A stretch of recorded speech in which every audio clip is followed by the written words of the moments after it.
Roger, go for deploy. Guys, welcome to Adventure Radio. Awesome. Thanks, mate. Thanks. Cool. Well, why don't you guys tell us a little bit about yourself and what you do? So my name's Nick. I've been running Beyond Rest, or started Beyond Rest 5 years ago. We're a group of float tank centres where we basically provide these facilities or temples that we build, where people come in and float to de-stress, reconnect to their true selves, reconnect to their purpose, find what they want to do within their life eventually, the more that you float. But to dumbing it down or breaking it down, float tanks are essentially these big bubbles enclosed with 1,000 litres of water filled with 500 kilograms of Epsom salt that you float in, and you cannot drown in, and you basically lie in there for an hour. All external stimuli taken away, light, sound, touch, feel, so that you lose your body and then you're off. You disconnect from that, your central nervous system shuts down, and then from there, or it's not as stimulated, the parasympathetic kicks in, and then that allows you to then kind of dream away, and your brainwave normally in day-to-day is in a high beta frequency, busy mind, and then that slows down into that theta frequency where, it's found within kids under 7, you can learn better, and then from there you're able to kind of explore things a little bit deeper, kind of probably take a little bit further. I think he's underselling it a little bit. We're actually, Beyond Rest is probably the second biggest float franchise in the world now. It's the biggest outside of the United States. We have 4 locations in Melbourne. I think we've got 8, 9 Australia-wide? 8 Australia-wide now. Flotation therapy is just sort of meditation with training wheels for most people. Like Nick was saying, essentially we're trying to take away all your senses and put you in a place where you're kind of left alone with yourself. And for a lot of people, that might be the first time that's happened in decades, the first hour they've spent being bored in decades, and we just try and facilitate that. That can be very unnerving for most people, spending an hour trapped in your own head, and dark water is not the most pleasant place to find yourself. So most of what we do is sort of ease people into that. It's interesting because there's the people I talk. I'm a huge fan of floating. I actually love to find out why or how you guys got into it. But there's sort of 2 camps. There's people that love the floats, or people that just try it once and they freak out because they've spent time with themselves and they didn't like what was found. I couldn't sit still, I got bored in 10 minutes, I felt claustrophobic and all this. It's like, well, actually, if you just relax, if you go 3, 4, 5, 10, 20 times, you have a totally different experience as well. So how did you guys get into Nick, how did you start to open up the float? Were you a meditator and you wanted to help people get into that realm, or what was your story? Simply no, I was completely unawake. I was a mad bastard. I was a very alpha male, masculine guy trying to dominate the world. And at that time I was living over in India. I had a 400-person office just doing internet marketing sweatshop stuff for people in the US, really, basically. And I was at a conference in the US, and then there was a guy at the back of this conference, and Neil Strauss, the guy with Game, he was kind of there sitting around this guy as well, and I didn't even know who he was. He was just always walking around with girls and thought it was a bit weird. Neil Strauss is the Game. He's a small dude with the small ball-headed dudes. Yeah. The Game. The Game. He wrote the book. Oh, the book. That's where my mind went, but I wasn't sure whether you were talking about that. Yeah. So that guy. So he was there with this guy, and this guy, call him the guy for now, and he was just there. And then at the time there was 4,000 people there. Everyone's in love with all the speakers and that. And then he kept going up, and all the speakers kept going up to this guy, and they were like a puppy dog around him, and I'm like, hang on, this is all just flipped, everyone's in love with this guy. These guys have got the biggest ego chest going around, but then they're kind of like puppy dogs around this guy, and I just kept hearing him talk, throughout the thing. I said, hey dude, what's going on with you? What's up with you? Why are you so different than everyone else? And he goes, one, I'm highly neuro-linguistic programming trained, NLP, so understanding the mind, and then 2, I float every day. And I went, what's floating? He goes, come with me, and I was so like, yeah, so I kind of went down, and I was a bit hungover as well, and then, went down, had a float. I was just fit in this little tank thing, you know. Everyone listening, Nick's not a small man. So, He's 8 foot tall. so just fit in this tank, and then we just float around, you know, whatever. I can't really remember much about the first experience because I didn't think much of it, to be brutally honest. And it was probably that confronting with being by myself, going, ugh, I can't sit still in this thing. Went out, party that night. And then the next day, I just was propelled to just write down a business plan for it, and just thought this would be weird, and spent all day in the hotel room just writing down the plan. Should have been hungover in the bed, like with the amount of, like, you know, that was the 4th or 5th night into the conference kind of thing, and it was a belter. And I was, and at that time wrote it down. Always had an inclination towards kind of doing this, and then began exploring it a little bit more. And started floating, you know, a little bit more for myself later, and then began to kind of work out a lot of things within myself, and just began to realise that this person that I was, and all these things I was holding on to, and this identity of just being this, you know, young, because I was a young guy that made money online in the adult industry, porn industry, when I was 21, and made a lot of money, and it was kind of the party boy in Perth at the time, and just... What were you doing in the porn industry? I ran a bunch of review websites, so we reviewed thousands of different adult websites at the time, and just worked in a particular niche where we ranked these websites across Google, Yahoo, MSN. Yahoo and MSN were really big engines back then, and we had 500,000 different keywords. So long story short, we were pretty influential pretty quickly in that industry, where to a point where I used to go to all these parties in Vegas and Eminem and Naughty by Nature. And anyways, it was another lifestyle. I was a young footballer as well, and I walked away from the whole AFL So that's thing as well. alpha male, your ego, everything you spoke about 5 minutes ago. So it was all around that kind of thing, and just tied into that kind of thing. And then basically for me, it was just exploring myself and who I was and what I was doing and why am I doing that. And I think that the more that you're in there, the more you kind of connect into that little boy that really doesn't want to be a dick. Yeah. You know, and not tied to like being the cool person kind of thing.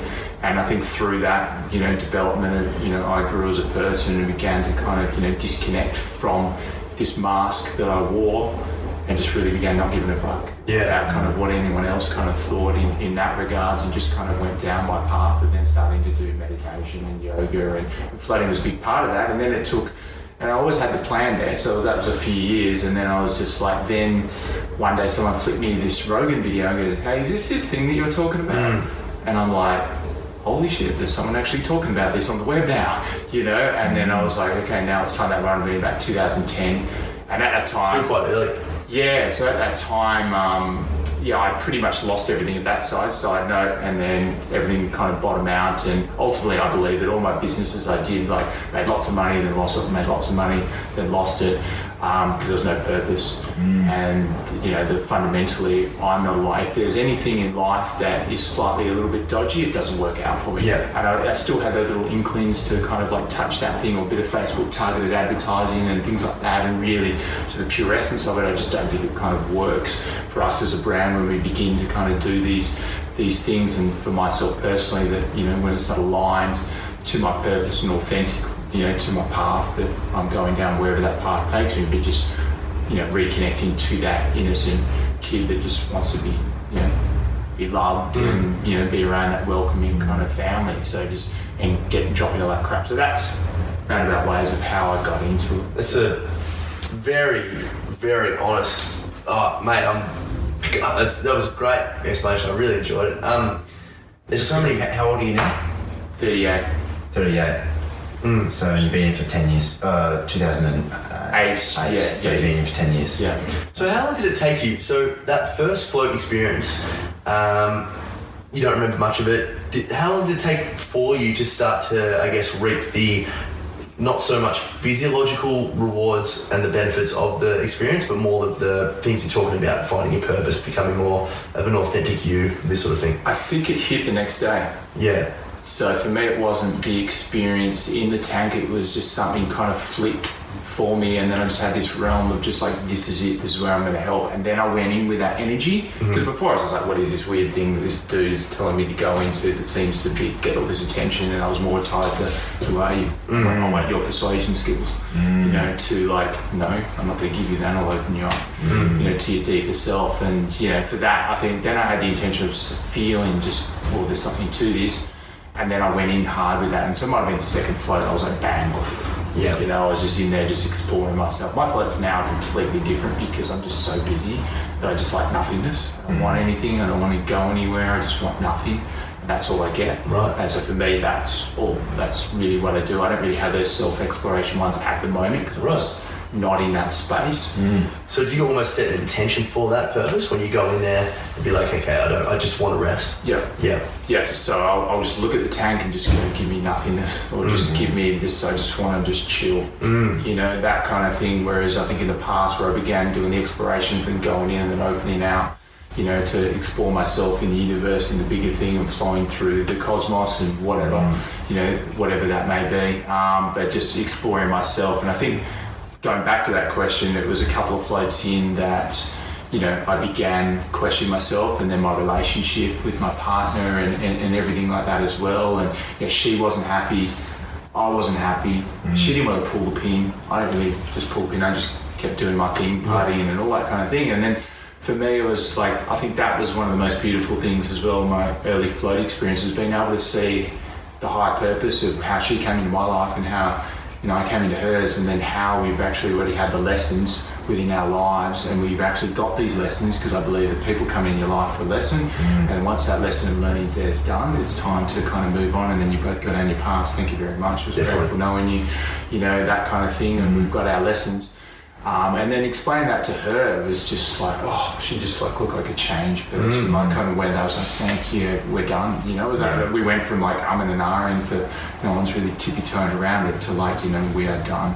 You know, and I think that was, it worked. You know, she was really grateful, and from there I've got an amazing relationship with her to a point where her husband now builds our centres. You know, Wow. So. And obviously you have a relationship with her husband now as well, so. Yeah, exactly. Sexual relationship. Okay. So I think it's important that we provide our listeners with some context as to what we're talking about here. So we all have obviously had direct experience with all the float tankiers and these exploratory purposes, but can we describe what a flotation experience is, and then how we come about to having these, I guess, epiphanies within ourselves? Well, firstly, the tanks are full, at least ours. The chemistry, we use magnesium sulfate in our water. Magnesium is just excellent at reducing cortisol in the body and really just sort of just relaxing the muscles and relaxing the body. Getting someone in there for the first time with no distractions, no, you can't see anything, you can't hear anything, you can't feel the water, that might be a bit unnerving for 15, 20 minutes. And as soon as you start sitting still, you'll find you get almost cocooned in that water. You'll lose sense of body very quickly, and then you end up getting stuck in your own head. And if you've got a lot going on, like if this isn't your wheelhouse at all, if you just come in straight from, you know, if you're a plumber and you walk in, you've never floated, you've never been in a day spa environment or whatever, the first one can be a little bit bumpy. You'll usually get it towards the end, like it'll make a lot of sense right the last 15 minutes. The second time will be a completely different animal altogether once the initial trepidation or weirdness is out of the way. But I find a lot of people, especially if they're not honest with themselves or they're not honest in their relationships or they're not honest at work, it can be a very confronting place the first time around. If you've got a lot of lies on the go, if you've got a lot of you spun a lot of webs, they become glaringly obvious in there, and that a lot of people come out very shaken up, maybe even a little bit, not angry, but you can see people come out a little bit like, oh Jesus, I've got a lot of work to do on myself, especially the first time. And for most people we get in, especially younger people, and floating is very popular on podcasts, and you know a lot of the people we get coming through, a large chunk, maybe 1 in 4 come in off Joe Rogan podcast, it's a ton, and that there's an expectation that comes along with that. Like he's floated 1 trillion times, he's going in off his tits, and you know it's not the same beast, so you got to manage people's expectations a little bit as well. But you know, for the first, most people will need to do 2 or 3 to really sort of get the hang of it and really start reaping the rewards. After the first time, you'll sleep better. You just will, unavoidably. And that's coming from what we put in that's coming from the chemistry rather than the sensory deprivation. Sure. Once you get the hang of the sensory deprivation, your shoulders allow, your neck properly relaxes and your body establishes a little bit of trust that you're not going to go over backwards and that sort of thing. You end up in what's called a parasympathetic state, which is where your body's got, it's the opposite to a flight or fight response. It's sort of you're twitching yourself awake constantly, you're not sure where you are, and it really gives you a chance to compartmentalize your life. Like we get a lot of software developers in, and they talk about it like it's defragging your mind, like you would on a computer, sort of allocating, okay, this needs to go over here, this is important, this isn't, this, and it really opens that up and makes a really clear pathway for the rest of your days. You know what bugs you now. Like for me personally, my most profound one was, I think it was fourth float, my first one. I did one in Stockholm, Sweden, my very first one, which was, they use them in Sweden during winter for depression. So you'll have a lot of float tanks set up with solariums, and you go in, have a float, have a tan, and sort of like a day of summer. So I did a few over there after coming off a large stint of 3 years partying in Cambodia, and I was just an absolute mess. And then I came back, I saw an ad for Beyond Rest, and I wasn't really looking for work at the time. I'd made a lot of money selling drugs in Cambodia to backpackers, and I wasn't really looking for work, but I'd done a float in Sweden. I was like, oh, yeah, okay. I had an interview with Nick's brother here, Ben, who's a bit of an odd dude, but a nice guy. Ended up having another couple of floats. The second one was garbage. Like I was like, okay, I guess I'll work here and sell this to idiots.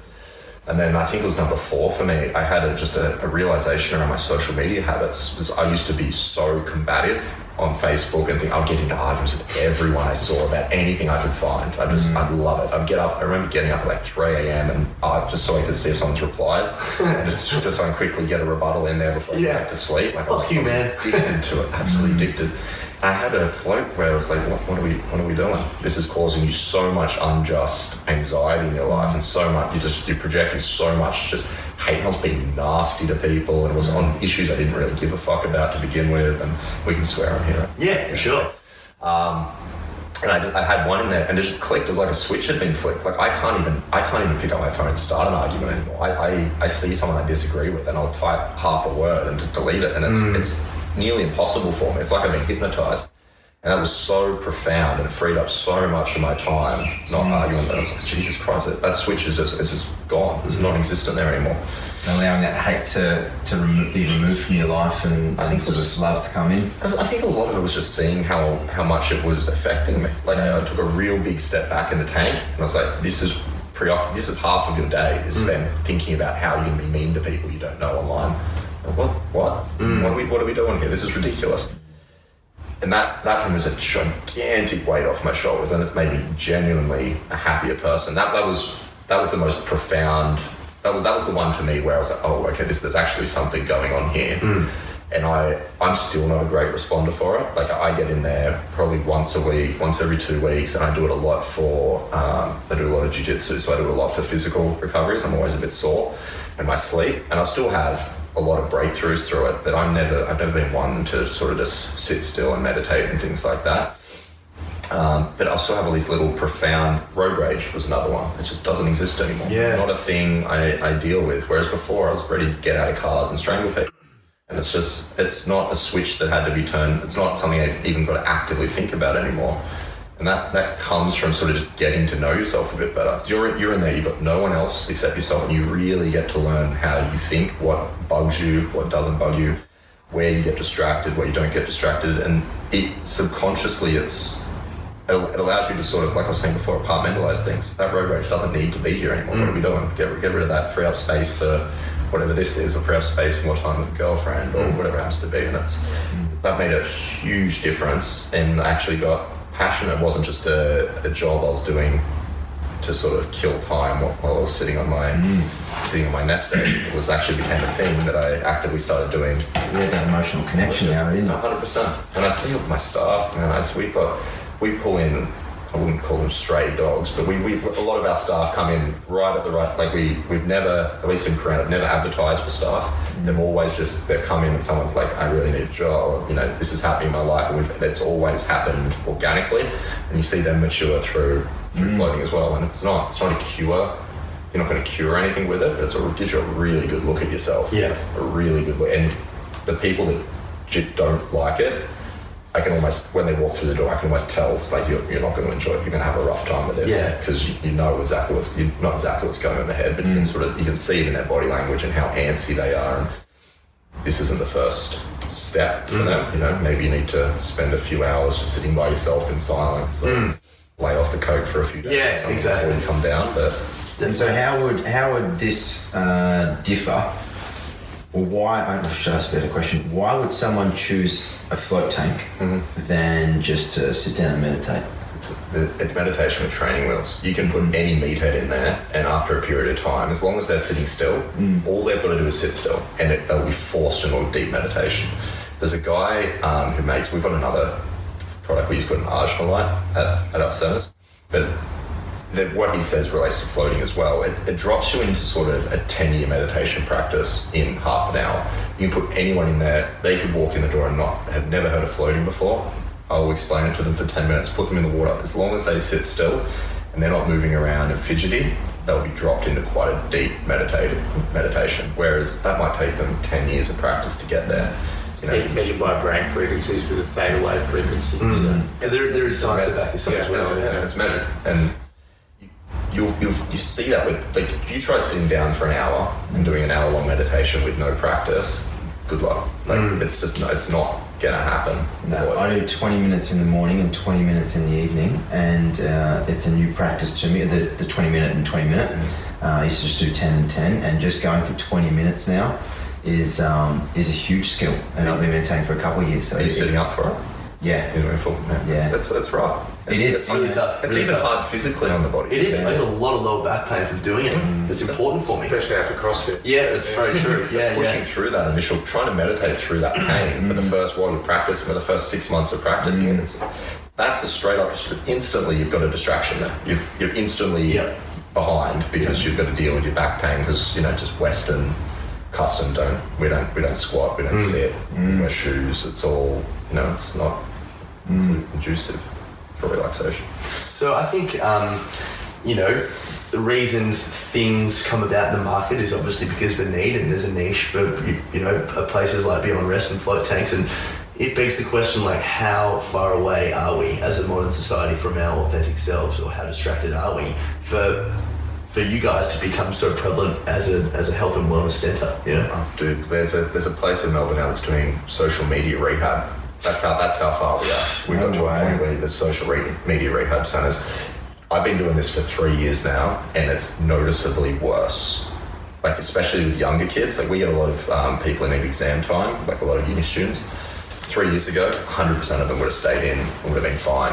Now, there's a lot of these kids come out and they look like they got shell shock when they come out. Yeah. Because if you're 18 years old and you come through now, there's a really good chance that's the first hour you've sat still in your entire life. That's the first hour. Scary. Like, just boredom isn't. You don't have to sit on the bus and look out the window anymore. You don't have to wait for your friends to get home. You're just constantly going.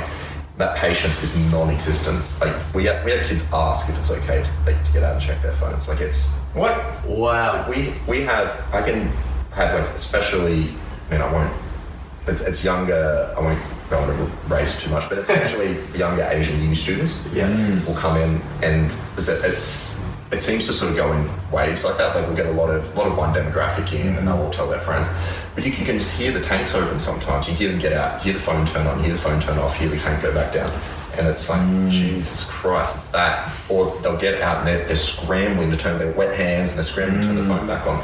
Just to make a note, we know when someone gets out because we get a little alert. So we might have walked around just to see what was going on. Yeah. We can see motion sensors and stuff like that. And it's getting harder which this service is more justified now. Like, it's getting more difficult. We're sort of pushing back again. We've got 4 centres in Melbourne. What's that? 16 tanks in Melbourne, I guess. That's not enough. No way. Tanks for everyone, and we fill up. We do really well, but we're sort of just it's the tip of the iceberg, and it's getting worse. It's getting substantially worse amongst the population. There's no need to be bored anymore. It's just not a thing. You get Wi-Fi on planes now. So you've got this generation starting to come up now that are going to be the next generation of police that have no patience at all. They've never had to sit still. Politicians, lawyers, doctors, all in there. I see it every day, how short that attention span's gotten, and how short. You look at Netflix, for example. I'm a huge comedy fan, and the Netflix comedy specials recently, they've cut them down. They've gone from hours, they're now to half an hour, and then they're doing 15-minute comedy specials, because they can tell from their analytics when people are turning them off, and it's 15 minutes.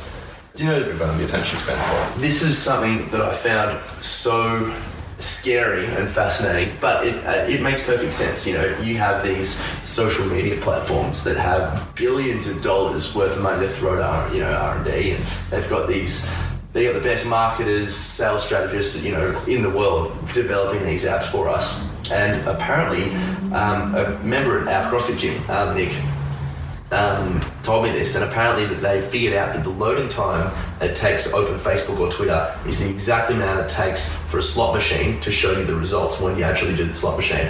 So they figured it out that, like, because the dopamine kick, what you and I were talking about, the dopamine kick comes from the chase, and it comes from what if I, as opposed to actually the prize winning. So they've relayed that onto social media. So when we actually get onto the feed and we see that, we've already got it, but we just want to click on all the time and click on, you know, and the notifications will be a red, the color red is very evolutionarily attractive towards us because it was ripe fruit. It was all these things that we want more of, you know, we want to fill this ego. So, I mean, and the scary thing is, like, what you're talking about with these young kids and stuff, the only reason that I'm fascinated by this sort of stuff, you know, is because there was a point in my life that I was suffering a great deal mentally, and I needed to become fascinated, or else I would have gone down a very, very bad rabbit hole that I'm not sure I would have been able to pull myself out of, you know. And the good thing about that was there was probably something in me, you know, probably from a younger age when I had no access to this and I had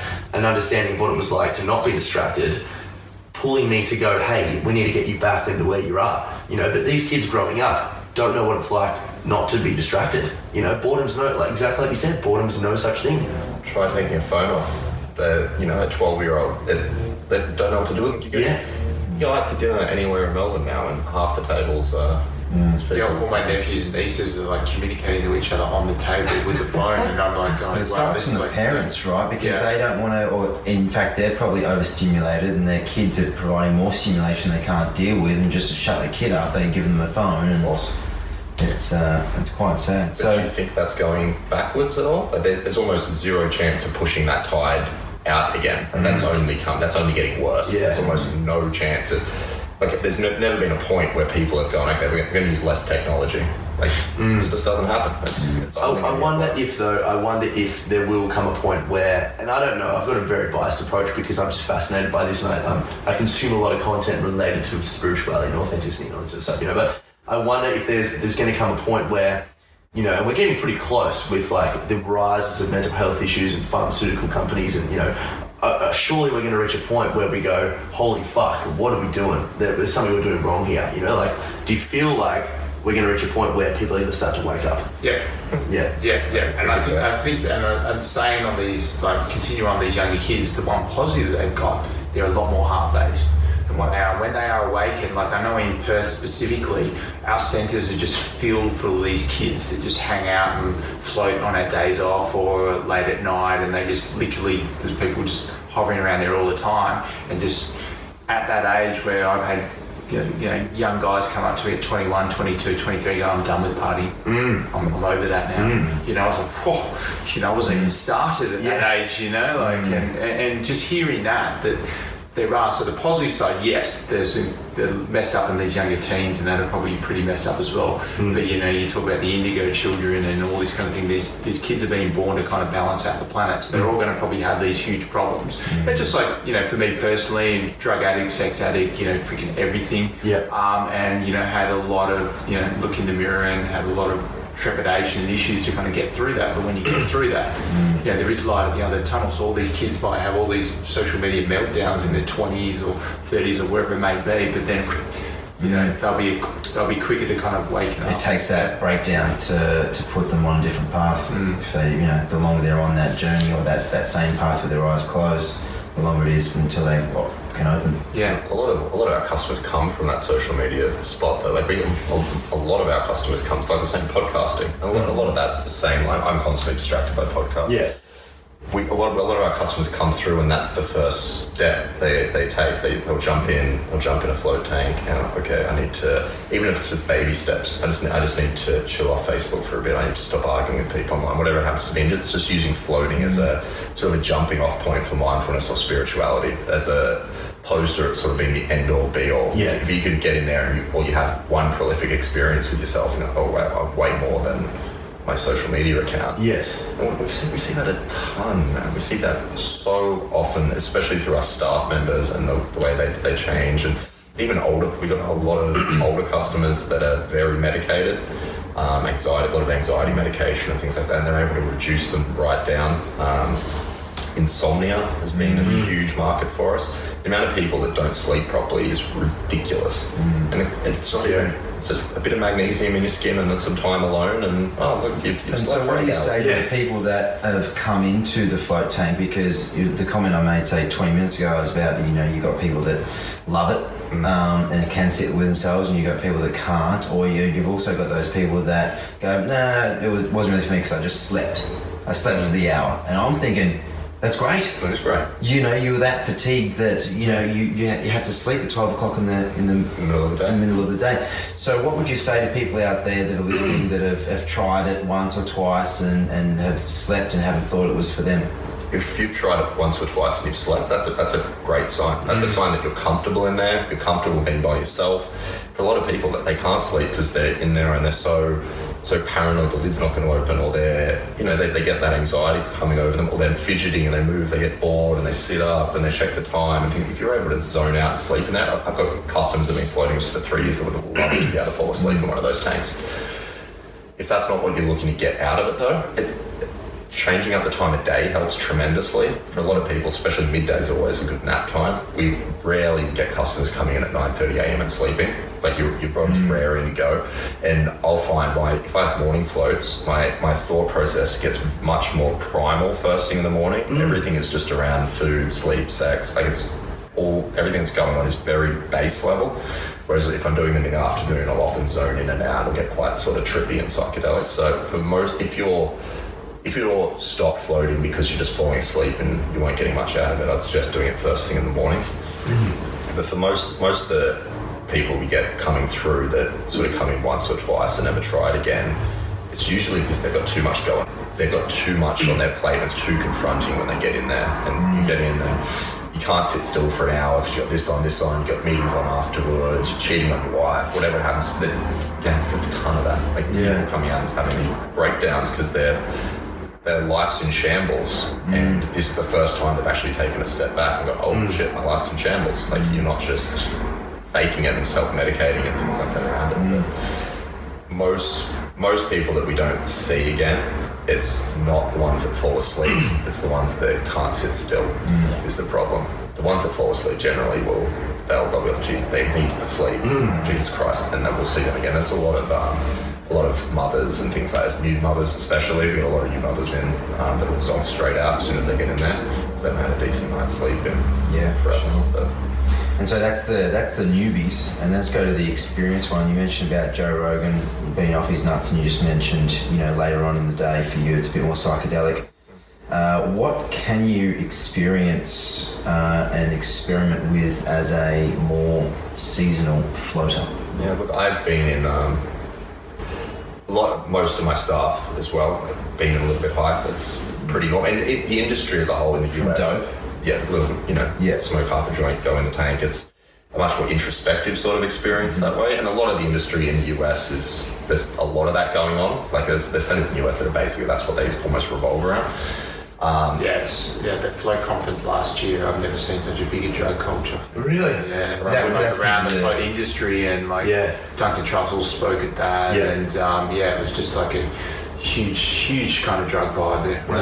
It's illegal in most states over there as well. It's about to be here by the look of it. Just from the last couple of days, there's been a lot passed. It looks like by the end of the year, we should have a bit of a structure in place for it. Well, look, a little bit of, and I don't have any problem with any, as long as you know what it's not your first time smoking high, getting high. It helps relax the body as well. If you're a little bit nervous, you get in there and you sort of melt into it. It becomes, you're very sensitive as well. So anything you would normally do in your real life, if you're a big smoker or you're a big psychedelic fan, cut it down to an eighth of what you normally do. You're so super sensitive in there. You only need one hit and you're gonna have your head blown off. If you go in there after, getting absolutely barbecued, Again, it's going to be super confronting, super dark. Your body knows dark water is not the best spot already. Like there's already a bit of, you know, the back, most guys will find the muscles in their upper back and their neck stay quite rigid the first few floats because there's an element there where your body's like, this is dark, enclosed water. We're not going to completely switch off here. Certain settings seems a bit negative. It does. Yeah, it does. But if you go in, it's generally a positive experience. I've got plenty of customers that do as well, and as long as they're not making a big deal with other customers, they're enjoying themselves. Experience, isn't it? Yeah. But just going in even completely sober, if you've heard of like Wim Hof, Yes. ice bath. So we've recently had one of his instructors do some ice baths with us at Beyond Rest in Paran and sort of go over some breathing techniques and things like that. And I've used those in the tank recently, and I know some of my staff do, and he has as well. And if you do normal Wim Hof breathing, just those big inhales, slight exhales, you do that for 15 minutes in the tank, and you are blasted. Like you are just gone. It gets very trippy. You forget you're in a tank. I think I'm at home with my dog. You come back to, you're in the tank again. It gets very disassociative. Do you doing your cycles where you hold, or are you doing more like holotropic breathing where you're just sort of going for the 10-15 minutes? And then one big hold, one big exhale, and then you just go back to your normal thing, and you go. It's just so sensitive in there again. I've got to try that. That sounds fascinating. Sorry. Yeah, please. No, it's all. The time's quite mellow here, man. I had a very negative experience in the tank once. I reckon I floated about 5 or 6 times, and there were issues in my life that I was leaning towards self-medicating with like party drugs. I wasn't doing a lot of it, I wasn't going nuts, but when I would take it, it was to get rid of some anxiety. So I'd get on the coke, get on the speed, get on the MDMA, and it was good. It was like a way for me to just escape, and off a whim, I'd done a couple of floats, and I thought I'd just jump in there after playing footy on a Sunday night. And I jumped in there, and I started just getting very panicky. After about 10 minutes or so in, I really started to get quite scared when the music turned off and the light turned off, and it was just complete blackness. I felt like, my subconscious was clearly bringing something out that I just had no idea what was going on. I started to get very scared.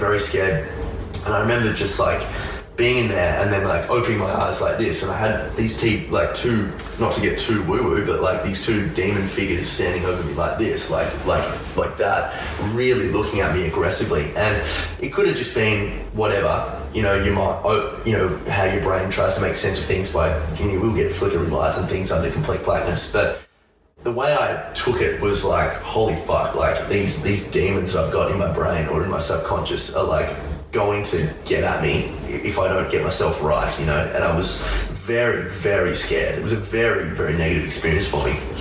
Anyway, I came out of that, did a lot of journal writing, a lot of reflection upon it. It was not a good week, but I almost felt thrust into this like trapped feeling that if I ever did like a drug to escape again, then like something bad was really going to happen from it, and I went in again on that the next Sunday after a week of eating well, meditating well, trying to really focus on my authentic self. And it was one of the hardest things to do because I really had to get in there and just face these literal demons, and I'd always been scared of ghosts as a kid, and like the whole concept of the afterlife really freaked me out, so it was not a place I wanted to be in, but it was important that I did it. And I remember going in there and panicking, like I still get a little bit just thinking about it now, and I opened my eyes again. I remember doing exactly what I was feeling I was supposed to do, and I remember looking around and trying to find them. I almost had that intention that like I wanted to come face to face with this like evil that was like in me, and I remember seeing them, and they were just like here, and they were so far less significant. They were just these 2 little hooded figures just down there, like they were over me like this, and now they're just kind of here, and I really took that as an experience of, hey, like we're still here, and I feel like they're probably not with me anymore. Like I feel like that person's gone from me, but I just took that as an experience of, hey, like you needed to see us, and we needed to like show you that like you were fucking around big time. And like I'm very thankful of that introspection experience because I don't know, I just don't know what would have happened if I had to keep going. Probably nothing sinister, but it was just weird the way I took that experience, People have that a lot with DMT if they start if they're using DMT too often, a lot of people say they'll get there, they'll do it one day, they'll blast off into it, and you'll get there and be like, nah, you got to turn back right now. There'll be a figure there, and everyone takes that step back. Yeah. From that stage. So. Have you done DMT in the tank? No, I know one of the staff from one of the other centres has. Quite a few staff in Perth. Is that what they do? Mushrooms, all that. That's pretty ballsy. But I think is it not? Well, the guy that introduced me took the guy introduced me took ketamine. So back in the day, and this guy never took drugs or alcohol. You know, so just a K-hole in the tank. K-hole in the tank. Wow. Oh, so he would go hard, and he goes into the normal K-hole. And that's the way he explained it to me. And he goes, you know, I could die. And I was like, when are we doing this now? I go, you know, like, so I just went straight into like, not with the K first time, but I was just so interested in like, you could die in there. Like, so I just went there as more of an adventure thing. And then tell us about the K. Yeah. No. Tell us your experience, because it's fascinating. I just wouldn't think to do that. I could see, smoking dope and going in there. I think K would just be really scary. Well, John Lilly, who invented these, he was a huge K fan. These were started originally through like Navy research to try and talk to dolphins and all kinds of nonsense. And he was shooting himself with K and doing float tanks, and he'd do 12-hour sessions. He'd have like an attachment with the dolphins. What? Yeah, that's how it all started. He was dropping acid and jumping in there, and that's how it all. So if you read any of his old books that we've got in our little library thing up the back there, a lot of it he's going over about ketamine injections and things like that. He layered 50 dimensions that you can go into and like fully mapped it out. Yeah, he lost the plot a bit towards the end a bit, but like I never done K in there. What did I break? I broke something. I think when I broke my eye, I got kicked in the face. I had Oxycontin, and that was horrific. That horrific, like a synthetic, and it felt synthetic. Like I didn't take it intentionally to float, but I was on it for pain management anyway. And it was this really uncomfortable, like, this needs to be out of your body. This needs to be out of your body. What are we doing? What are we doing? What are we doing? And I couldn't stay in there. I couldn't do it anymore. Really? Yeah. Did you then get off the painkillers after that? Yeah, I mean, I didn't really need them to begin with. I was just kind of, taking them as they were there, and it feels nice. But isn't that fascinating? But I suppose your body knows best, and your subconscious knows this, and comes to like, hey, dude. It's getting groups of listening to those little voices, and if it doesn't have to be around drugs or anything, like in my early 20s, or when I first turned 20, I was 160 kilos, like obese, like fat. Wow.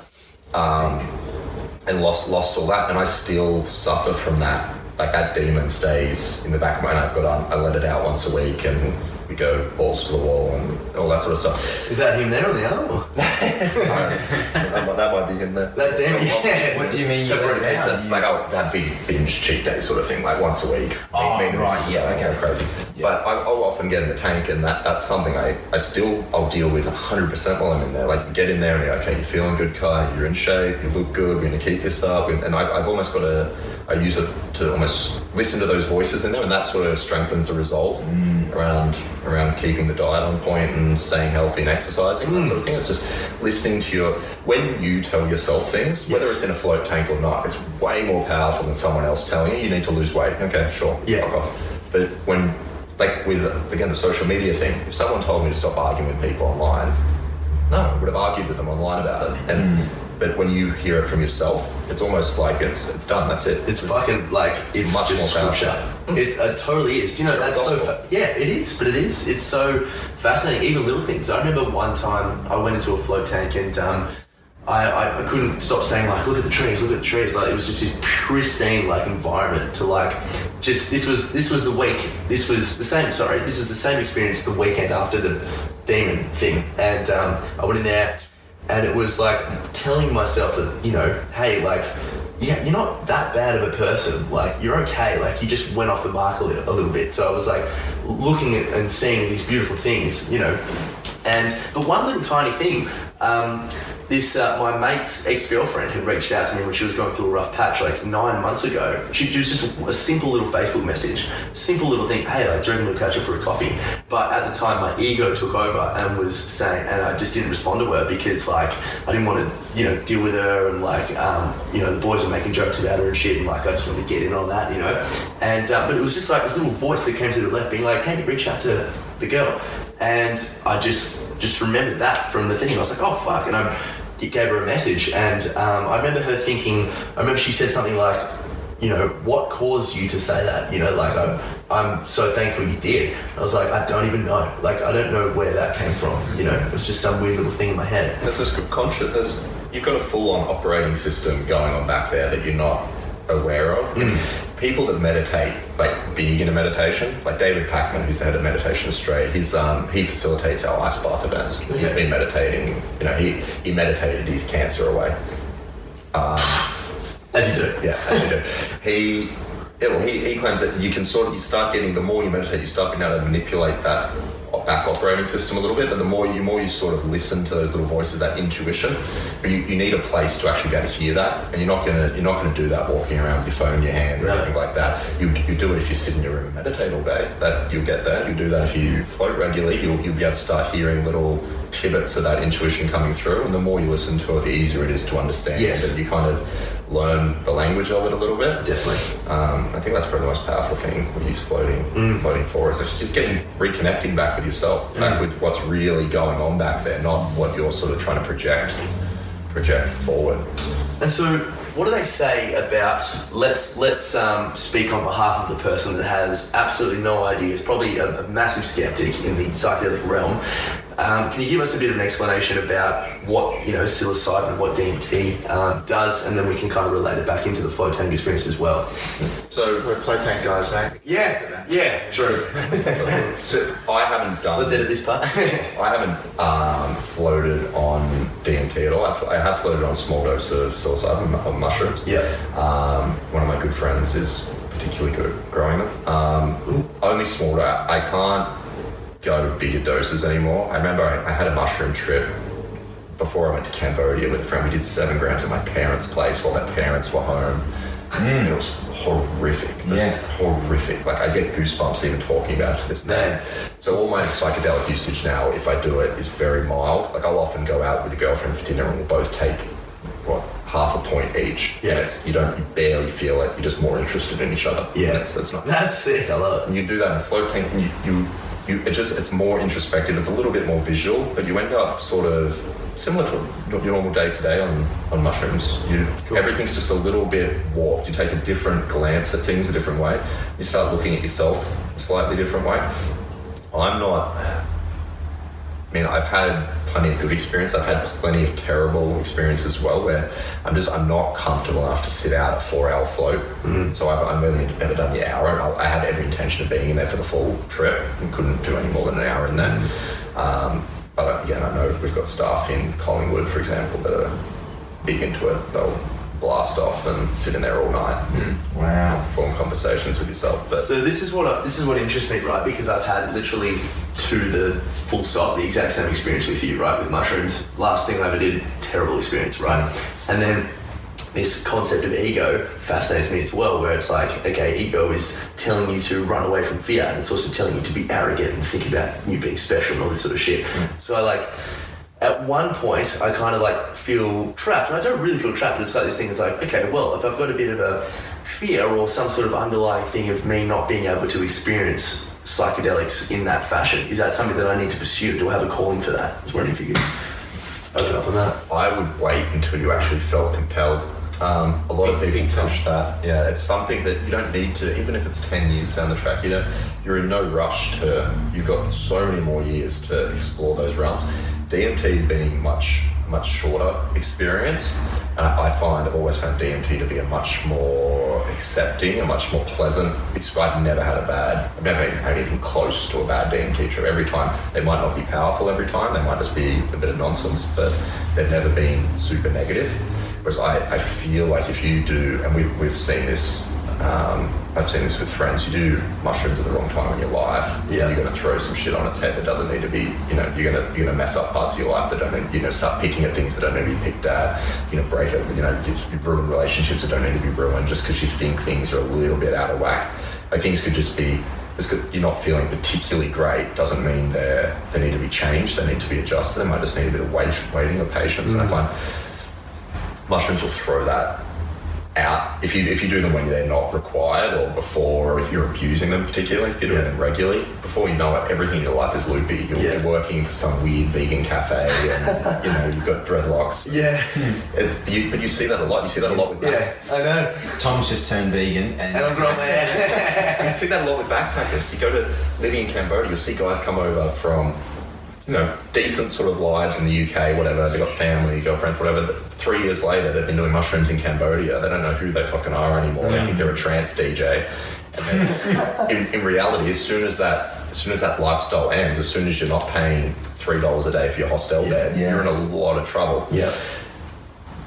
Sort of conforming to society's norms might not be the best thing in the world. You still need to live in a real world. You can't just pretend like that doesn't exist and you're going to live on a beach for the rest of your life. It's true. And I think that sort of psychedelics is something that you'd want to wait until you feel compelled to. There needs to be a huge calling. So as far as I'm concerned, like if you do not have a huge calling within you, you do not do it. Yeah. Because I've seen it go so far south for so many people that I know personally.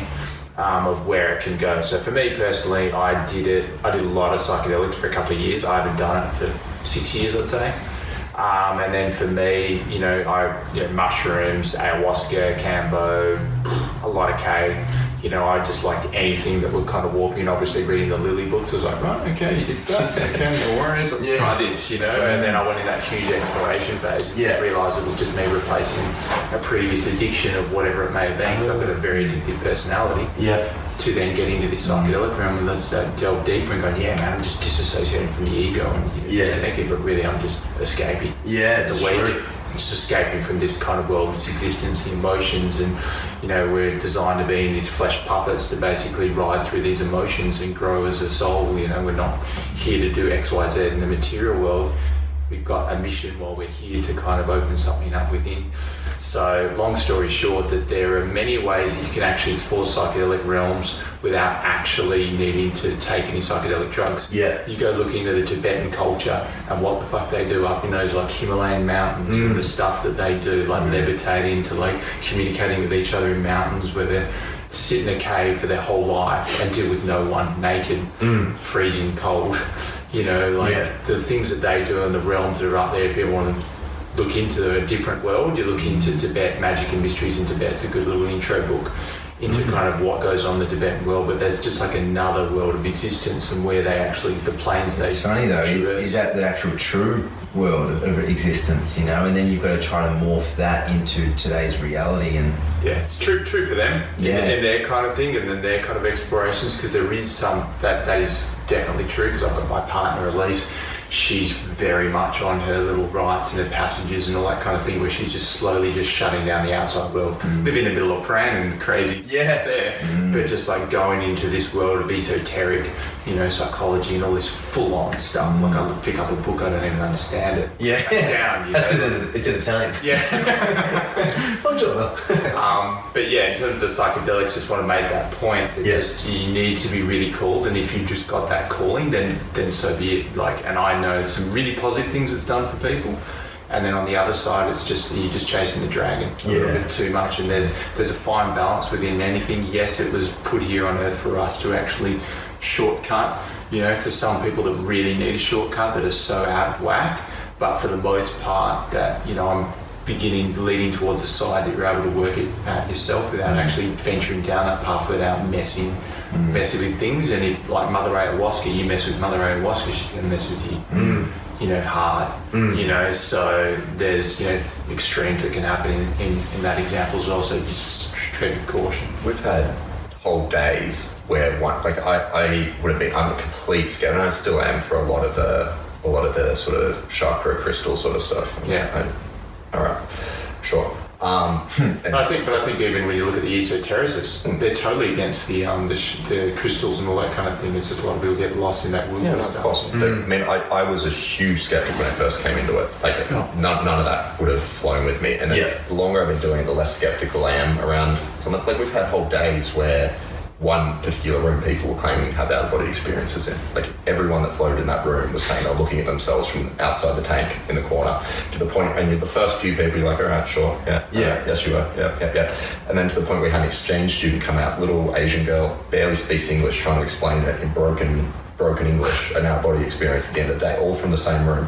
Wow. We've had multiple energy practitioners come in and claim that there's a bit of a portal at the back of our centre that has negative energy coming through it, or we've had one of our rooms was haunted for a while supposedly, and we would have multiple different people that claim they work in those fields say the exact same thing, spout the exact same rhetoric about the energy in this room is very dark, very angry, we need to clear it. Okay, sure it is. The next person, no, dark energy, we need to clear it. Oh, okay, so we'll get someone in to clear it. Yeah. And I'm still skeptical around that stuff, but I've seen it, too many occurrences of it, or people that would have no reason to claim an out-of-body experience try and explain it to me, and it's like, okay, there's something else going on there. So I think you can replicate those psychedelic experiences in there. Like, like I remember my old man talking about having out-of-body experiences in the 70s and working on how to try to do those himself, and there's something there. So let's talk energy, and the reason why I say that I pick up on a lot of energy. I actually had to clear this house the other night, and so going into these tanks, is there any practices? Do you guys sage it out? Do you guys, getting clearers, and then moving forward into just cleaning the energy? How about cleaning the tanks as well? On a spiritual sense, an energy sense, and also just if you're not into that, just also a cleanliness as well. Yeah, so we get once a month. I have a lady come through, Janelle Green, who's a kinesiologist, and she'll come through and do a proper clearing. We have sage on hand that will get used most mornings, and just do a basic saging of the place. With intent. We've also got, whether or not you're into it, we've got a lot of citrine around the place. We've got a lot of got the name of the black crystal we've got all over the place, and we'll also use a lot of essential oils. Like I'll put essential oils in the cleaning products to clean the inside of the tanks with as well, sort of shift the energy in those places. Not to mention there's a lot of actual real medical benefits to a lot of those essential oils, like purify and things like that as well. So for energy clearing, it gets cleared quite a few times. We've got diffusers all over the place spilling out essential oils. Spray does the best thing. Yeah, a lot of eucalyptus as well. Is that good for that? Just gets anything, neutralises kind of any kind of room. But yeah, and there's definitely merit to kind of like a lot of things that go down there. But I have my teacher, and I can't mention his name, but pretty much he'll go in and then he'll go look at a room and someone goes, oh, this is haunted. And he goes, Nick, go in there and then just have a float and then pull down the lid. It's a crack in the lid. And you're like, oh, it's a crack in the lid. And he's never been to our centre, he's never been anything, and he'll just tune in for wherever he sits in the world, and just basically goes, nah, there's nothing there, and like that as well. So from that perspective, he'll go in and then look at certain things. I get told in one centre something, oh, there's a problem there, and he'll just look at it and go, nah, it's this and that or whatever it may be. So there's a lot of perspectives on these things, and there's a lot. So we've had clearers that come in and go, sage is crap. And then other ones that come in and then just go, well, I use this particular bark from whatever it may be, and so there's a lot of. I've never heard so many different perspectives on things, and each centre's got their own kind of. And there's nothing against Janelle, and in terms of she's been really good in terms of what she's done around the Paran Centre. Just my point is, so many different opinions around that, and so many different ways of kind of looking at things. And intent plays the biggest role in it. Intent comes in more than what you're actually doing is if your intent's behind the saging or behind whatever you're using. You've actually got some real. You genuinely want to. You definitely want to clear that stuff for. Going around and blowing some sage in a room and not caring is exactly. Just like an entity. If there's an entity here, you're gone. You're not welcome. Piss off. Pretty much. In a way, if that's the case, kind of thing. But it can go down lots of little rabbit holes. Of course, in terms of people going, oh, that's haunted there, and it's just like, no. And that's why I'm still so skeptical on it. I've met so many charlatans. We get a lot of people coming in that will have these conversations with me, or they want jobs, or they want to come in and clear the place, and you just talk, Jesus Christ, I've been doing this for 6 months. There's a lot. That whole industry, that whole energy is so exploited at the moment. It's so abused by so many different people. that aren't real. They're just it's an easy cash grab at the moment. And there's a lot of people interested in it that aren't doing real research, or they are doing real research and they're falling into the wrong camp, or maybe it's the right camp, but it's also up in the air and it's also fragmented still. That if they're leading with crystal, that's always a sign. Right. So if someone's coming in and they're leading with crystals and everything like that, that's generally a sign that then, you know, from what I've seen, I guess I've experienced enough. Did they good or not so good? Not so good. Right. So, And you know, why is your opinion because for that? just because of the actual crystals themselves, like in terms of putting something there that's a rock, and then I'm putting my intention there, and then having that there, then that's going to create this, you know, energetic space around it. You know, there's a lot of debate. You talk to anyone when you kind of go to that Tibetan esoteric, like they don't do any crystals.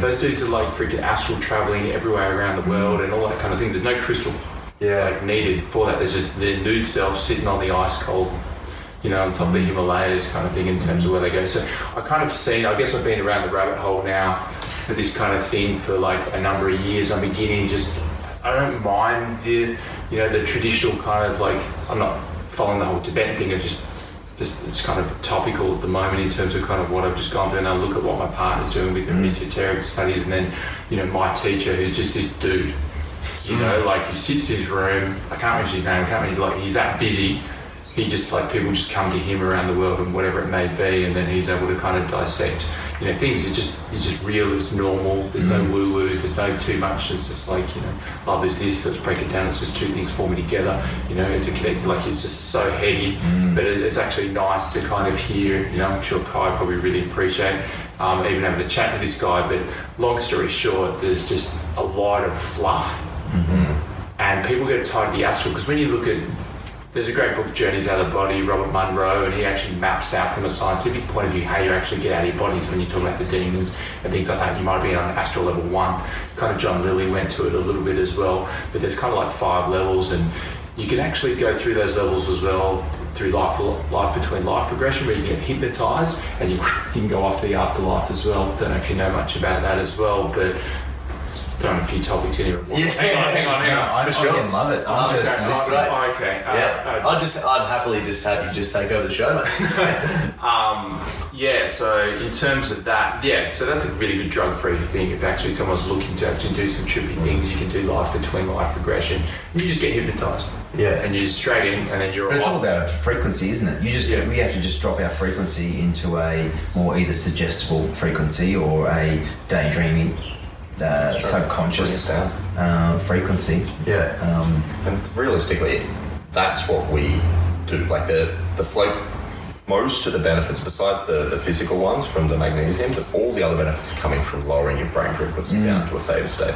It's all coming from taking you from that beta, alpha, just dropping it down, keeping it down. The more regularly you drop into that state, the easier it is to drop into it, the longer you can stay there. If you spend, you know, half your day, it just gets infinitely easier every time you get there to stay in those states and be comfortable in that sort of mellowed out, spaced out sort of state. And with a lot of we get a lot of information on brainwave states and frequencies and things, and again, a lot of it's quite up in the air. When you start getting into the delta frequencies and the really low vibration ones, universally they all talk about paranormal phenomenon. The universe, everywhere you read, you talk about people that experience paranormal phenomenon, whether it's alien abductions or seeing ghosts or things like that, will be in one of these sort of delta states, one of these really low sort of brain frequencies. And if you can Google, I think the lowest delta's quite deeply paranormal.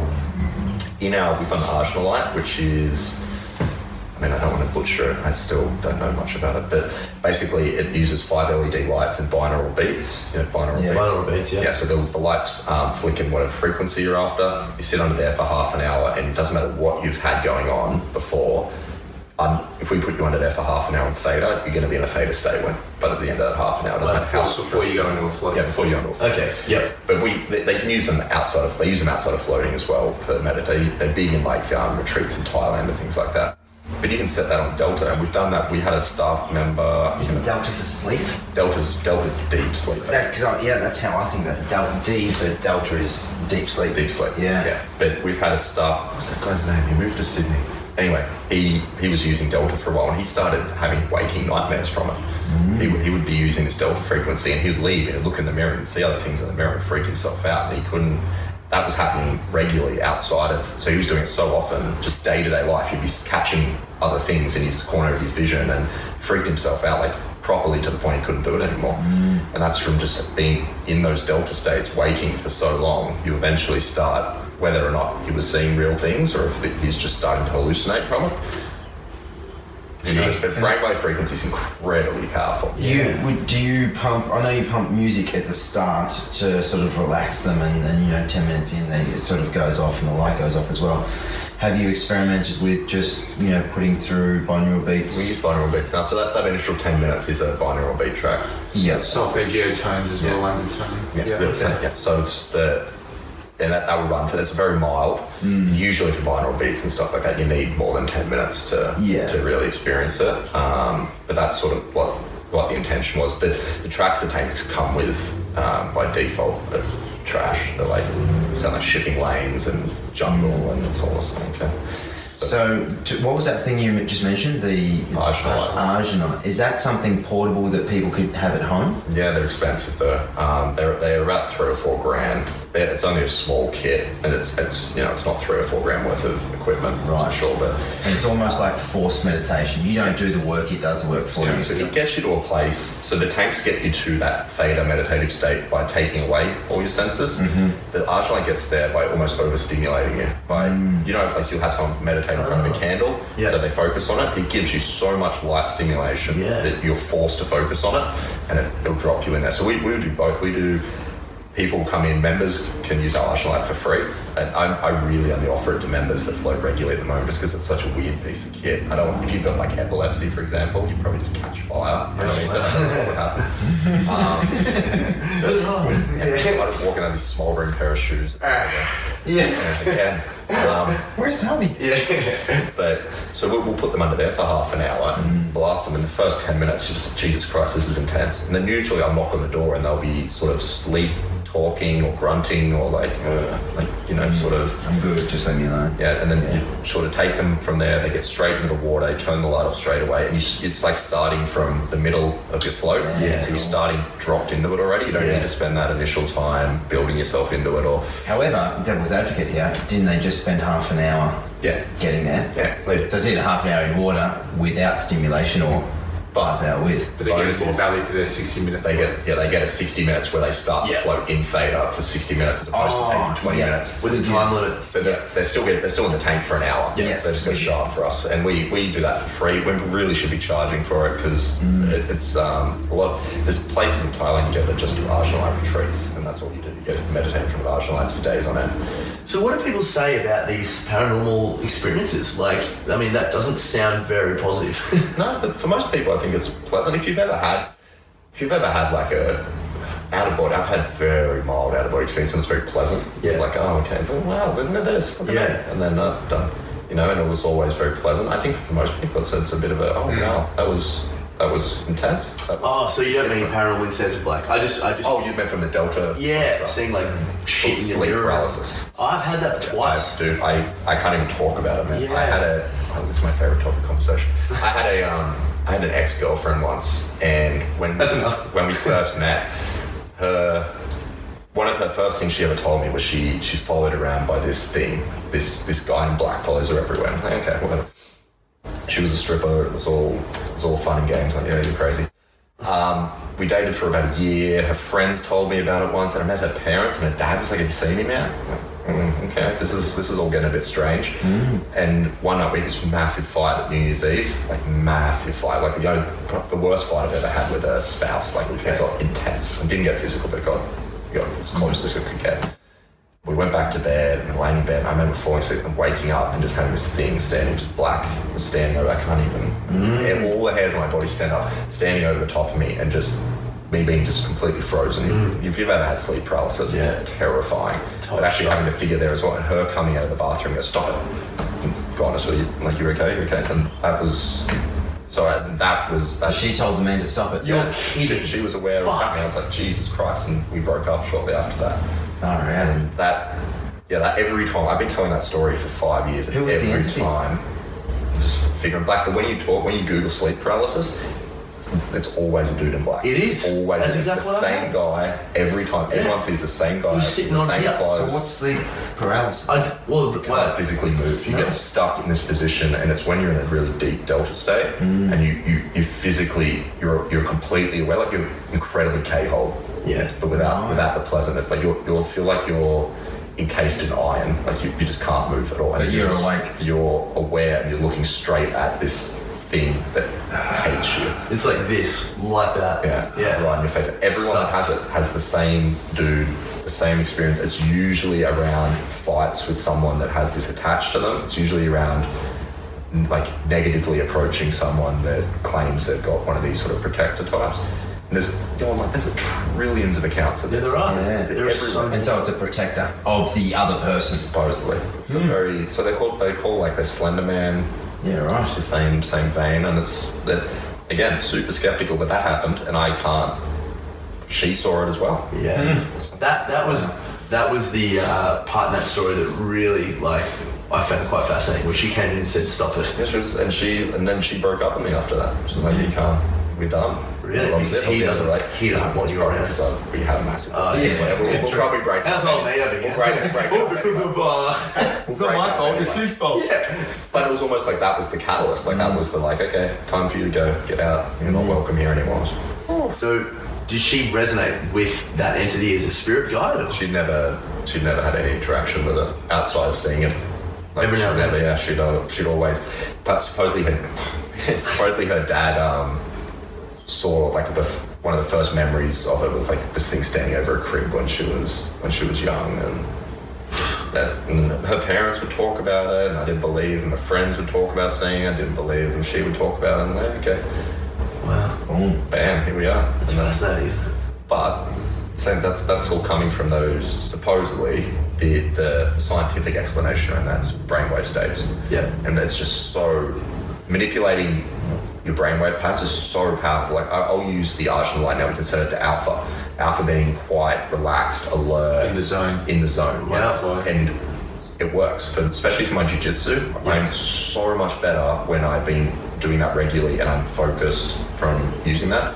One of our staff members, Stavros, who's been suffering from a little bit of depression recently, he's been hammering it out on alpha, and he reckons he's getting quite a lot of relief from that. How long does the afterglow effect last? Usually the day. Okay. Maybe a little bit longer. I think it's one of those things, if you sit in it long enough, it'll last longer. Like if you're doing it every day, then you can eventually space it out once every 3 days, and before you know it's once a week.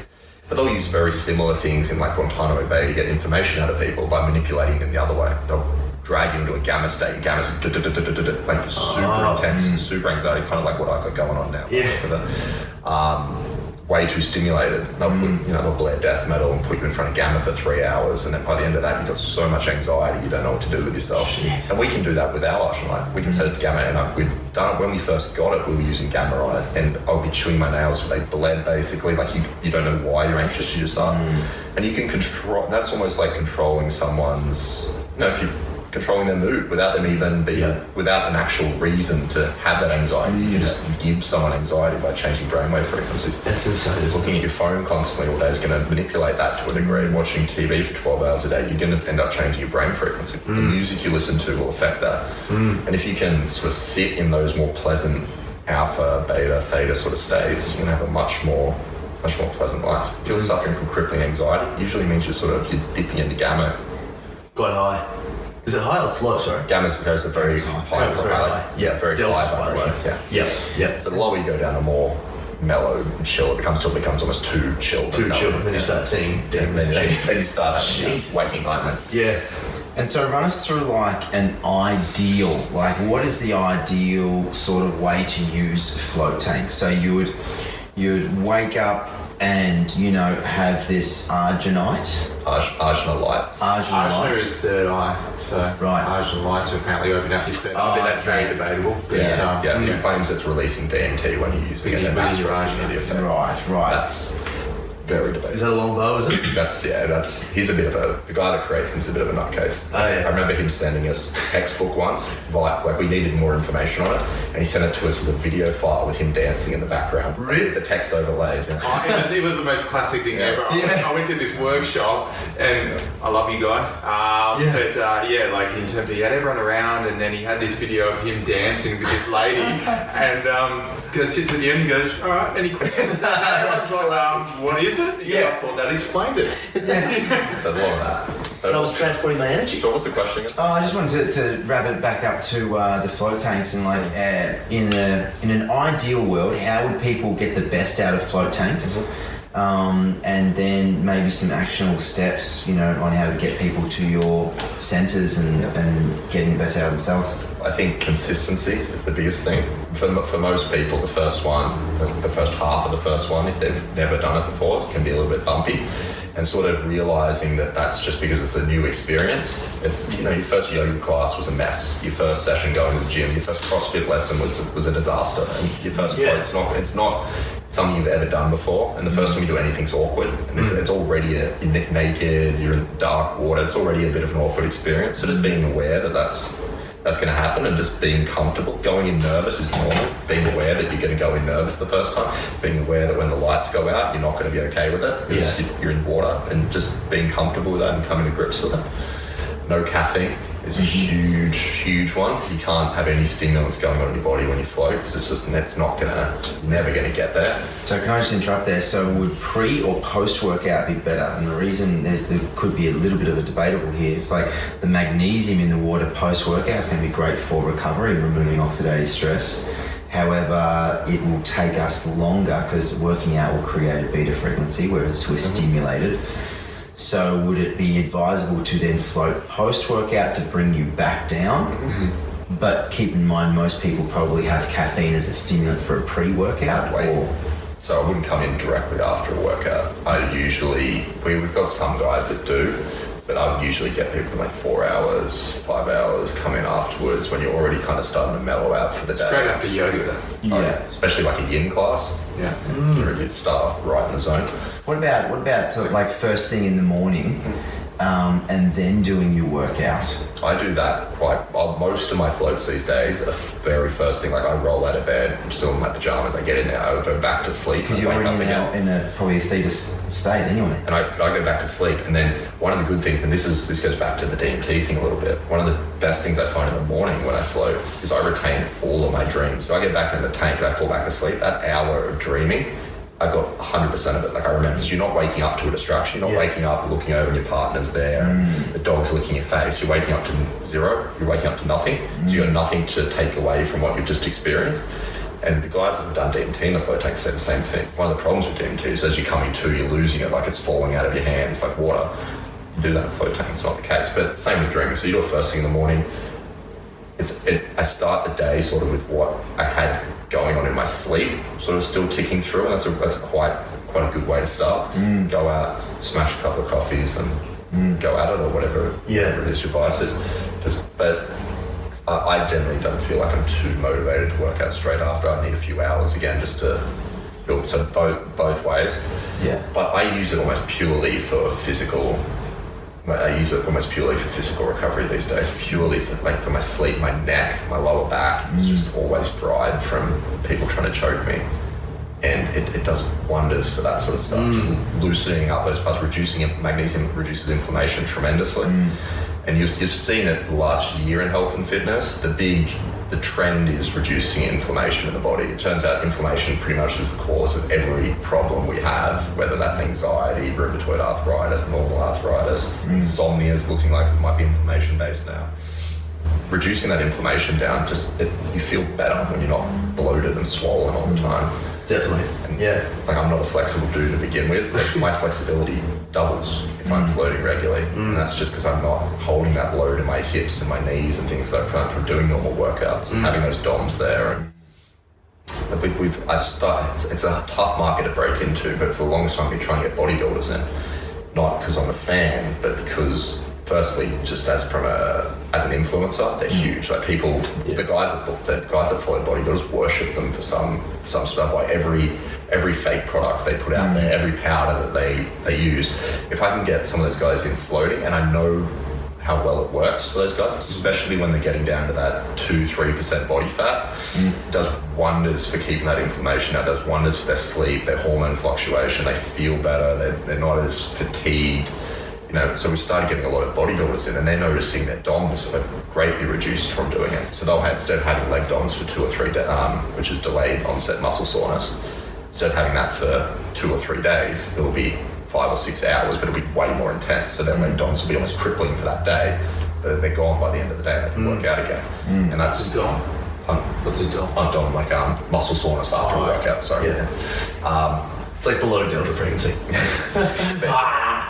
But It's Tom with a D. It's correct. Yeah. that normal. There's been even perspective, Nick. But that's working well for them, and that's this whole industry is so new that we're still writing the book on a lot of this stuff. Like we don't have a senate, we don't have anyone we can look to for the best advice or the best practices. We're deciding the temperatures, we're deciding the chemistries. There's no one else. So this is all still so new and emerging. All these little niche uses, which I think we're just a tip of the iceberg in physical fitness with this. The amount of athletes we get in now that do this regularly and swear by it is huge. And you go to the US, a ton of NBA players are buying up centers now. Wow. You've got... Can you buy your own float tank, or it has to be commercial? Yeah, you can. You just it probably when you work it out, it sometimes might be more expensive to run for the year than actually just go down to a float center. Yeah. And then you got to have a separate room for it, so you got to have. And then you got no silence in your house because the thing will be going. True. You don't remember having that much salt in your house. Yeah. Because like the salt is like having cancer. This is a big pile of cancer. Eat away the walls, so your walls will fall apart and everything like that as well. So I think It's got a place. They're starting to, no, we're not trying to push anyone away against it, but it's just we're starting to see these people that have come in and go, yeah, we've got a float tank at home and don't even use it anymore. Like even Brogan starts, I think he's going like outside of his because I think it's just He's moved his out of his house. And He's got an old sort of one then, doesn't he? Like it's an old kind of shitty box, isn't he had it? a big no, apparently is he spent 40 grand on it, so it was actually pretty good in that regard. Yeah. But it's just saying, just on that point with floating and then coming in is just expecting nothing. Yeah. Just forget everything you hear on the Rogan show. Forget you heard everything on this show. Yeah. To no caffeine. Actually, that was the one thing you got to remember. But outside brown names. outside of that, remember beyond it. Yeah, that's right. But pretty much is just expecting nothing and just having a lot of expectations. That's why you have on the back of our doors as soon as you walk in, because we began this scene in the beginning when we got the Roganites in, as we call them, and you're coming, I'm going to go crazy and expect aliens, and then you just see they're just so upset walking out the door because they're just expecting so much. expecting it. It's a completely different experience. Your first one to your 60th, it's not even this. You're not doing the same thing at all. And trying coming in the first time and expecting to have this grand psychedelic journey through your subconscious it's not going to happen. You got to work at it. So you got to work at it. And today, like we were saying before, that's just not something people are willing to do. Bring in hard yards and not actually.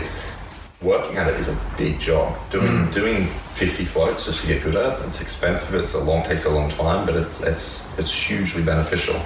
But most people don't have the patience. Yeah, and that's so let's talk about that. So almost wrap up to give you guys a bit of a plug as well. Like, so is yours a membership subscription? Can you just do single sessions? And because you're Beyond Rest, you mentioned you're the one in Paran. You've got Collingwood. If you do have a membership, I'm assuming you do, can you go to different clubs? How can people get more out of your club? Yeah, so most of our repeat customers end up on memberships. Memberships starting at $65 for 1 float per month, $120 for 2, and $220 for 4. All of those memberships are shareable. So if you wanted to, like a family group, you get the 4, couples get the 2, whatever you want to do. Any additionals after that will be $59. And that discount can be shared if you want to bring someone in with you as well. If you want to bring a friend, I'll pay $59 for theirs. They are shareable across all our centres, at least all our Melbourne locations. One membership will sort of service all of those spots. And the members also get to use the Arsenal app for free as well, which is a huge perk for a lot of our members that float regularly. They won't float if the Arsenal's not available beforehand, because it just does get you to a deeper place. other than that, 79 for single sessions. And we're quite high on the price point scale in Melbourne, but that's for a reason. We don't use any chlorine in our tanks. We only use a pure magnesium. We use a much higher quality magnesium than other places.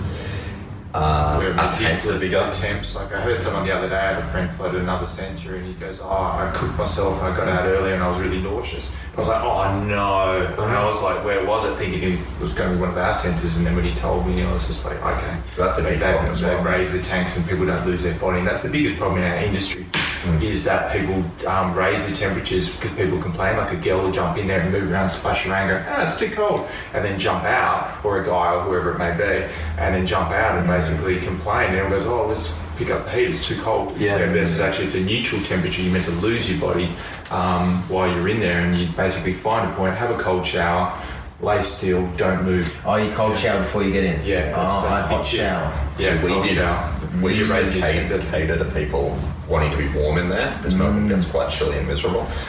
And it turns out it's not meant to be, you're not meant to get in there and have a warm experience. Yeah. It's meant to be a neutral experience. You're not meant to be able to feel the water at all. Yeah. And taking your body from being, the cold shower thing works so well, because if you take your body from being quite chilly into skin temperature water and heating back up, that's such a relaxing way to start the float, as opposed to going in hot and trying to bring your temperature down, which is very rough for your body to do.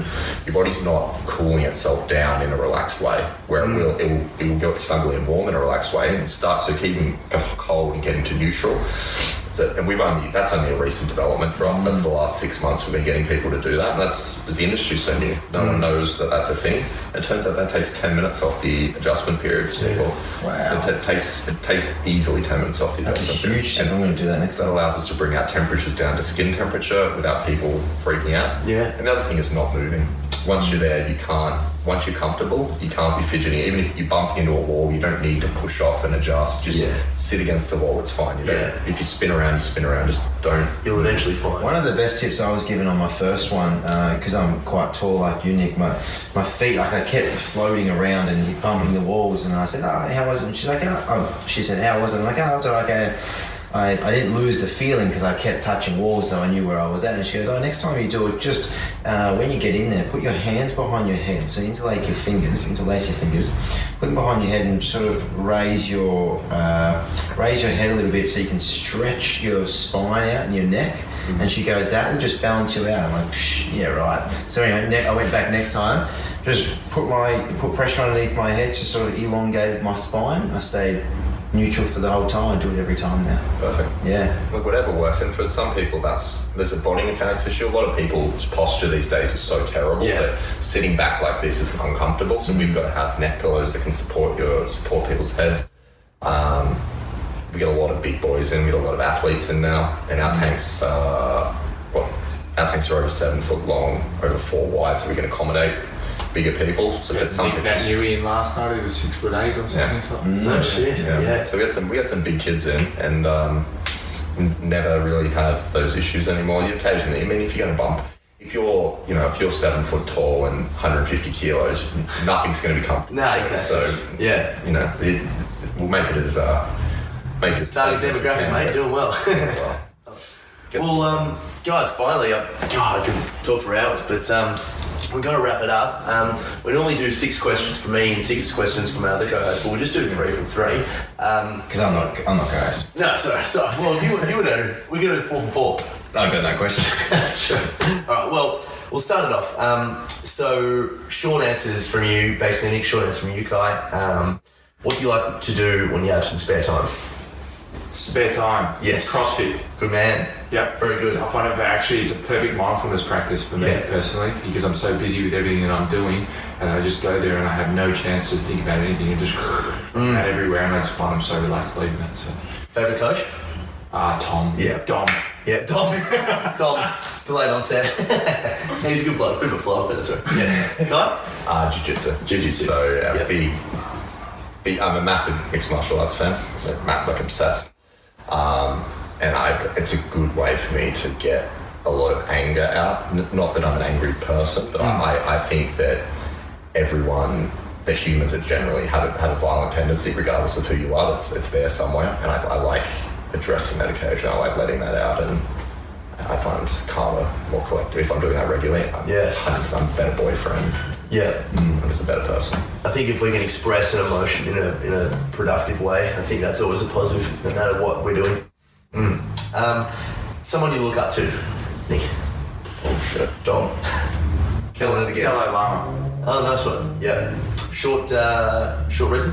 Compassion and the way that he goes about things, his vision for the world and where it actually can be changed is very aligned to my vision with Beyond Rest and how I feel that we're tied into tapping people into their intuition and their hearts, and essentially not what most people do. What we've talked about today, 5% of people may actually achieve is these kind of awakening realms, but for 95% of people that float, they just reconnect to what's important to them, their joy, their inner child. And the more people that begin to kind of tap into that and live through their hearts, the world will be a better place, in that regard. So, and just his vision for where things can go from a business. I'm actually reading a book at the moment with him actually talking about, way businesses can change, and it's just so actually tied to the crypto decentralized movement actually as well, which is just fascinating. So I'm kind of tying a few things together there anyways, but Dalai Lama. Yeah, love it. Oh, geez. Right. See, this question's been posed to me before. I don't really look up to anyone. I really don't. I despise self-help books. I watched my parents go through that as when I was younger and kind of ruin them for the most part. I mean, there's definitely people I find inspirational, but as for like looking up to as a whole, not really. I've really. Rogan. I mean, Rogan would be. I really don't want to say that. Yes. But it's definitely. You got the ball hand, the tattoos, mate. Your last name is Joe. A lot of his points. I disagree with him on a ton of stuff as well. But there's a lot of the independence he talks about. I really agree with. Like very small government. I don't like having much oversight over me. I think everyone should be kind of left alone to do their own devices and sort of work on the results rather than the actual getting to the results. Take a look at if they're doing it right. Okay, we're cool. But I guess if I have to answer, it'd have to be Rogan, which I really didn't want to say. But I need to think on that answer a little bit for future. Yeah. And this is a bit of a tougher question. I probably should have given you some time to think about. Okay. But if you can invite 3 people to dinner, dead or alive, who would they be and why? It's a really tough one. Okay, who comes first to mind? So Dalai Lama. Yeah. Tesla. Russell Brand. Nice. That'll be Tesla. Nikola Tesla. Nikola. Is it Elon Musk? Yeah. That'd be an interesting kind of mix between Russell Brand being a bit weird and kind of all that kind of thing, and in between those worlds, and Dalai Lama just being compassionate, and Nikola Tesla being really heady with all these crazy ideas and quantum mechanics and stuff. Do you know what's really interesting about Nikola Tesla is apparently that the pyramids, like the skeletal structure of the pyramids, is set up in like a pretty similar fashion as to the way the Tesla Tower was created. So a lot of people out there believe that like the pyramids in Cairo were these huge conductors of electricity. They were these like almost like these foundries that like these power plants that like created electricity for the civilization and the people that lived in ancient Egypt, because the Nile used to be a lot closer to where the pyramids resided, and they thought that they used the Nile as an energy source, could transfer that into electricity for the people. Pretty fascinating. Graham Hancock. Oh yeah, I love Graham Hancock. Big fan. They're great. Yeah. Have you read his books? I've read Fingerprints of the Gods. Yeah.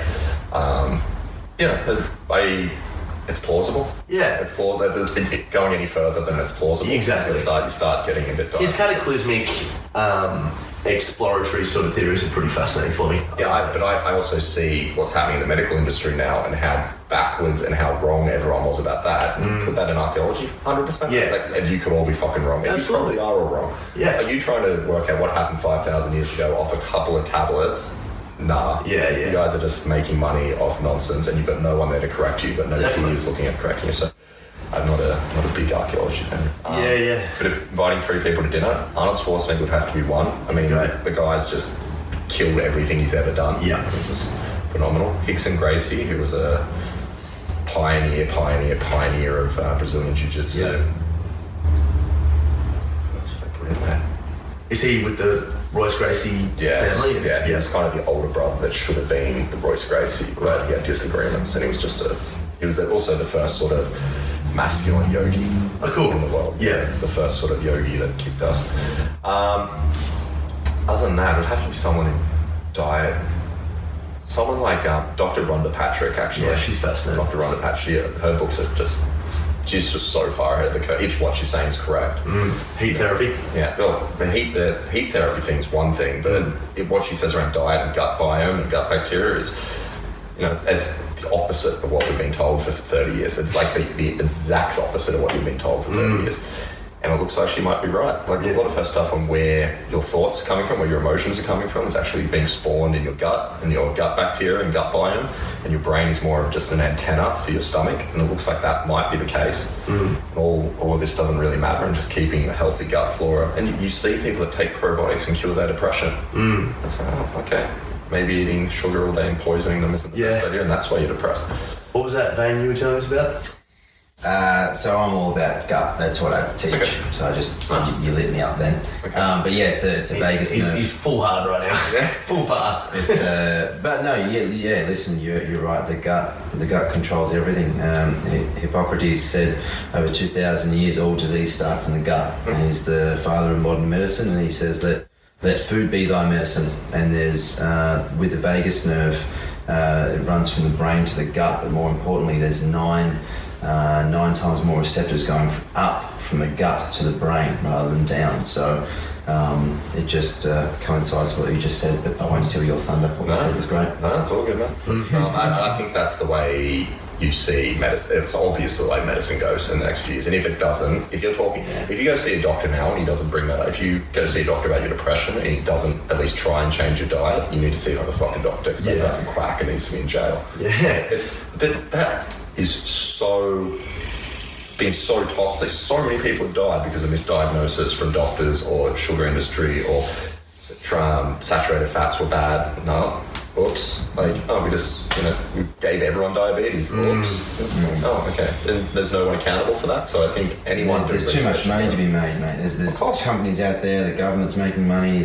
We're not just talking small amount of money. We're talking billions of dollars. And pharmaceutical reps are paying for their college, putting them through uni, so it all starts from there, doesn't it? Yeah. All these, You grow an ideology, don't you really? Well, it's a religion. Right? Yeah, that's right. Yeah. Topic for another day, I think. Yes, guys. Where can we find you? Beyond Rest in Paran. Beyondrest.com.au. Beyondrest.com.au. That's it. Beautiful. Awesome. Bookings. We've got 4 locations in Melbourne. Bookings in advance, and come on down. Great. Awesome, guys. Well, thank you so much for joining us and spreading the Thanks love. for having us. It's been a pleasure. Real pleasure. It's good. That's a That's a wrap. That's a wrap. Discovery Roger, go for deploy.